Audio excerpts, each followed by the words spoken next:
It is day 2 of a hearing in Nashville to determine if a school shooter's manifesto should be made public. The shooter, a former student who was killed by police at the scene, left writings that up until now have not been released. Both sides making their case to a judge who could rule on the releasing of that manifesto today. Correspondent Rich McHugh live for us in Nashville. So, Rich, what are the arguments here? Hi, Nichole. Sorry, excuse me. I just got a problem with my ear. It's coming to a head at this very moment. The judge is hearing from both sides. Both sides are making their final pitch or final plea. Some of the headlines I want to get to here. On the one side, you have some news organizations, the Tennessee State Senator, National Police Association, arguing that the release of these writings, saying that they're a matter of public record. On the other side, you have the school and the church and families associated with both arguing not to release the writings on the grounds of safety and security at the church and the school for fear of copycats. Take a look. And by providing a shooter with that fame and notoriety, by publishing her writings and her thoughts, providing her with that platform to provide her thoughts to the public.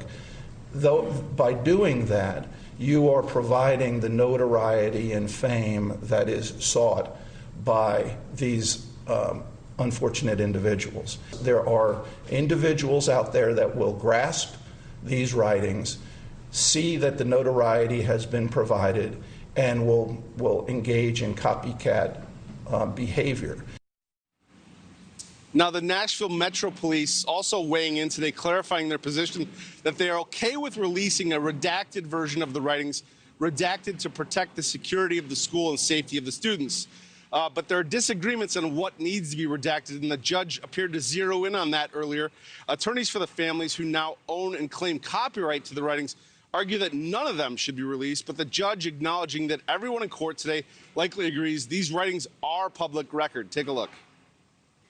Even if you are a private citizen, even if your works belong to you, if you become a victim of crime and they are collected in an investigation pursuant to the TPRA, they are subject to disclosure.